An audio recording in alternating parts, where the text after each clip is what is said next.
السلام علیکم ناظرین، کیسے ہیں آپ سب؟ الحمدللہ ہم ٹھیک ہیں۔ امید کرتے ہیں کہ آپ سب ٹھیک ہوں گے۔ آج ہم ہماری زبان اردو نہیں پڑھیں گے، آج ہم آپ سے کچھ باتیں کرنے آئے ہیں۔ امید ہے کہ آپ کو ہماری بات سمجھ آئے گی۔ علم کے بارے میں آج ہم کچھ باتیں کر لیتے ہیں۔ بسم اللہ الرحمن الرحیم۔ آج میں اس مبارک مجلس میں علم و ذکر کے بارے میں کچھ بیان کرنا چاہتی ہوں، کیونکہ حدیثوں میں ان دونوں کی بڑی تاکید آئی ہے اور فضیلت آئی ہے۔ لہٰذا ہر مسلمان و عورت کو علم و ذکر کے اونچے درجے پر پہنچنے کی کوشش کرنا بہت ضروری ہے۔ سب سے پہلے علم کی اہمیت اور فضیلت پر روشنی ڈالنا چاہتی ہوں۔ آپ لوگوں سے گزارش ہے کہ آپ لوگ ہر طرف سے دھیان ہٹا کر میری باتوں کو ذرا غور سے سنیں، توجہ سے سنیں اور عمل کرنے کی نیت سے سنیں، تاکہ آپ کے ساتھ ہم بھی ثواب میں شریک ہو جائیں۔ پیاری بہنوں، علم ایسی قیمتی اور بے بہار دولت ہے جس کی وجہ سے ہمارے نبی پاک صلی اللہ علیہ وسلم کو ہمارے سارے انبیاء پر فضیلت ملی، اور علم ہی کی وجہ سے سیدنا حضرت آدم علیہ السلام کو تمام مخلوقات پر فضیلت ملی۔ گویا ہماری زندگی میں علم دین کی بہت زیادہ وقعت اور اہمیت ہے۔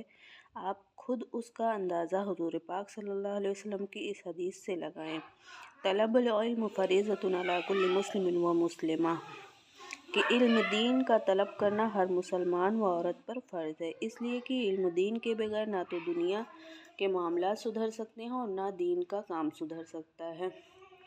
دین و دنیا کی کامیابی کا مدار علم دین پر ہے۔ دنیا اس کا نام نہیں جو جانوروں کی طرح کھائیں پئیں مر جائیں، بلکہ اس دنیا کی کامیاب زندگی وہی ہے جو تمام حقوق کی رعایت کرتے ہوئے زندگی گزاری جائے۔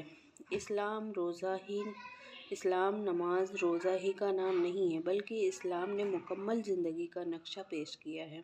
اگر آج لوگ اس کے مطابق زندگی گزاریں تو دنیا کا نقشہ ہی بدل جائے۔ قرآن و حدیث یہ دو کتابیں ہیں جو رہتی دنیا تک کے لیے کافی ہیں۔ آخرت کی کامیابی بھی اس کے مطابق زندگی گزارنے پر ہے۔ اسی لیے ہر مسلمان و عورت پر علم دین کا سیکھنا نہایت ضروری ہے۔ حضور پاک صلی اللہ علیہ وسلم کا ارشاد ہے کہ جو شخص کسی کو بھلائی کی راہ بتا دے، اس کو عمل کرنے والے کے برابر ثواب ملے گا، اور فرمایا کہ ایک سمجھدار عالم شیطان پر جتنا بھاری ہوتا ہے، 1000 عابد اس پر اتنے بھاری نہیں ہو سکتے، اور یہ بھی فرمایا کہ جو شخص اسلام کو زندہ کرنے کی نیت سے علم حاصل کرتے کرتے مر گیا اور اس کے اور نبیوں کے درمیان جنت میں 1 درجہ کا فرق ہوگا۔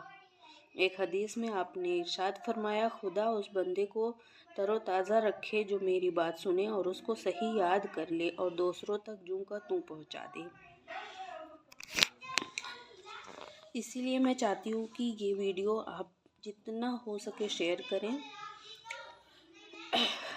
ہمیں اپنی زندگی میں علم دین سیکھنا اور اسلام کو زندہ کرنا ہے، تاکہ اللہ پاک ہمیں جنت کا حقدار بنا دیں، آمین۔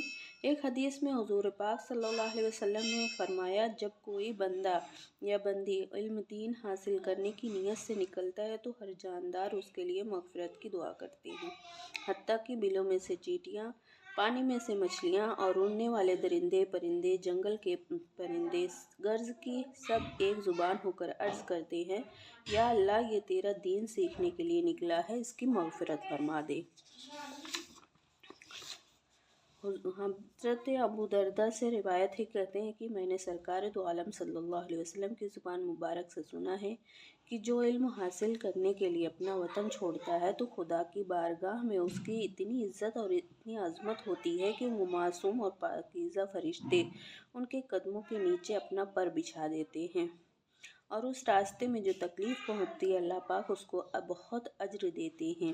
ایک دوسری حدیث میں ہے کہ آپ نے فرمایا کہ علم دین حاصل کرنے کے لیے نکلنے پر جو گرد و غبار اس کے جسم پر جہاں جہاں لگ جائے اس پر دوزخ کی آگ حرام ہو جاتی ہے۔ پیاری ماں بہنوں، اسی طرح علمی مجلسوں کی بھی بہت فضیلتیں حدیثوں میں آئی ہیں۔ سرکار دو عالم صلی اللہ علیہ وسلم نے ارشاد فرمایا، جب لوگ مختلف جگہوں سے جا کر ایک جگہ جمع ہو کر